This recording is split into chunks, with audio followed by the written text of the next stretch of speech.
अज़ीज़ तलबा, दूसरा टॉपिक है accident in flow production industry. इसमें पहली चीज़ इंट्रोडक्शन और फिर फ़्लो टाइप इंडस्ट्री में एक्सीडेंट की अक़साम, तो काज़ेज़ ऑफ एक्सीडेंट और इसी तरह administrative causes of accident. Flow production क्या है? Defined as a production of the article which is interlinked with the production channel right from the intake of raw material to its final completion and ready for use।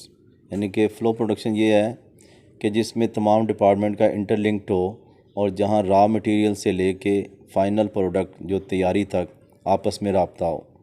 जिस तरह textile industry में होता है, मिसाल आगे उन्होंने दी है कि रॉ कॉटन आती है और फिर उससे धागा और आगे मुख्तलिफ़ मराहल से होके वो कपड़े की शक्ल फाइनली रोल ऑफ क्लॉथ की यानी कि शक्ल में वो आ जाता है।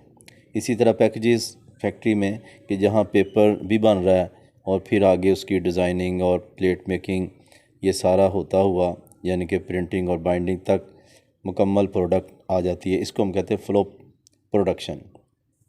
टाइप्स ऑफ एक्सीडेंट इसमें ये हैं, ह्यूमन एक्सीडेंट यानी कि आदमी भी इसमें सबब बनता है, या लोगों हादसे में जो लोग मुतासर होते हैं, injury, absence from duty, disability, jobless. Machinery accident में ये है break down, costly repair, replacement यानी कि रिप्लेसमेंट पुर्जा या मशीनरी आगे पीछे करने से और या उसकी मरम्मत, break down. Apparatus accident number 3 जिसमें इंटरप्शन ऑफ इन प्रोसेसिंग में मुदाखलत। चौथा है plant accident, break down, harm to the automation, production, suspension. इसी तरह फायर एक्सीडेंट यानी कि आग की वजह से loss of material, property, injury to the person. Carriage accident, multi losses यानी कि कई से नुकसान आते हैं ह्यूमन प्रॉपर्टी वगैरह का।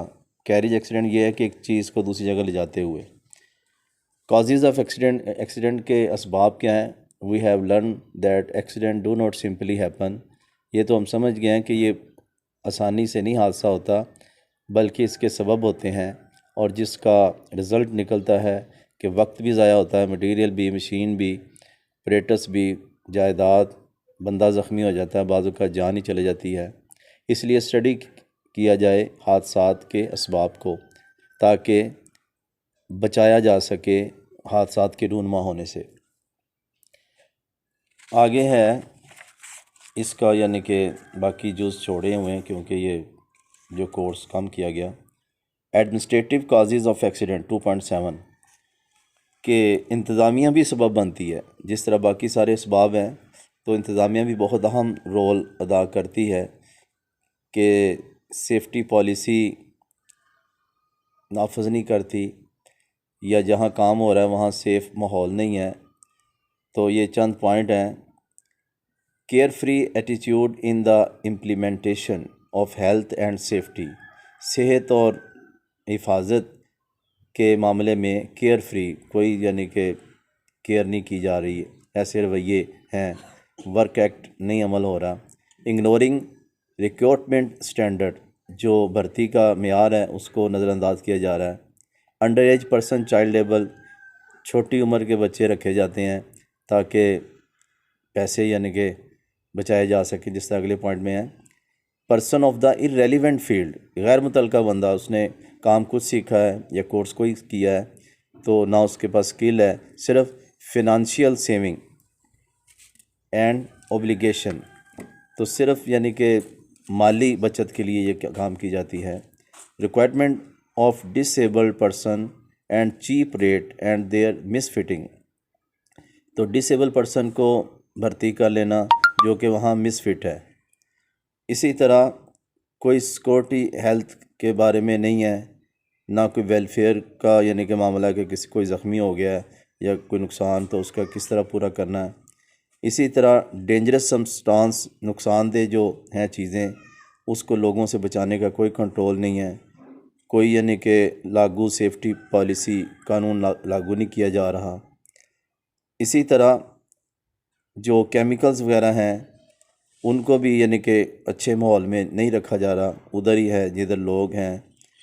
कोई नोटिस नहीं है कि ये ममनुआ एरिया है, वो ना डिस्प्ले कार्ड है ना किए जा रहे हैं।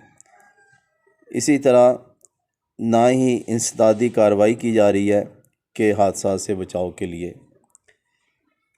तो ये सब चीज़ें। फिर नॉट इम्पोजिंग फ़ाइन, कोई फ़ाइन नहीं रखा गया, कोई पनिशमेंट सज़ा या मअतली सस्पेंशन के अगर कोई बंदा यानी कि इसकी तामील नहीं करता इन असूल की जो सेफ्टी के मतलब हैं। कोई कंपटीशन नहीं, सेफ़ वर्क के लिए कोई मुलाजमीन के दरमियान कंपटीशन नहीं है, कोई यानी कि इनाम वगैरह या सज़ा का कोई तसव्वुर नहीं। इसी तरह उसमें आने और जाने के लिए जो एमरजेंसी है, गेट, जल्दी से कोई हादसे की सूरत में बंदा निकल जाए, ये भी कोई नहीं। सेफ्टी स्टाफ अपॉइंट नहीं किया जाता, बल्कि और ही लोगों से यानी कि साथ एडिशन ड्यूटी ले ली जाती है। पर्सनल प्रोटेक्टिव इक्विपमेंट भी नहीं प्रोवाइड किया जाते, मसलन हेलमेट यानी कि ऐनक वगैरह, ग्लव्स वगैरह। Fire fighting equipment is not display at proper place, आग लगने की सूरत में जो फायर फाइटिंग इक्विपमेंट है वो भी नुमाया जगह पे नहीं है। Rescue demonstration is not given to the staff, rescue की जो वजाहत है या जो तरबियत है वो स्टाफ तक नहीं जाने देते, यानी कि ख़ुद ही फॉर्मेलिटी पूरी कर लेते हैं सुन वगैरह के। सेमिनार, वर्कशॉप, लेक्चर सेफ्टी के ऊपर यानी कि ये अरेंज नहीं किए जाते। तो ये है इंतज़ामिया सबब बनती हादसे का।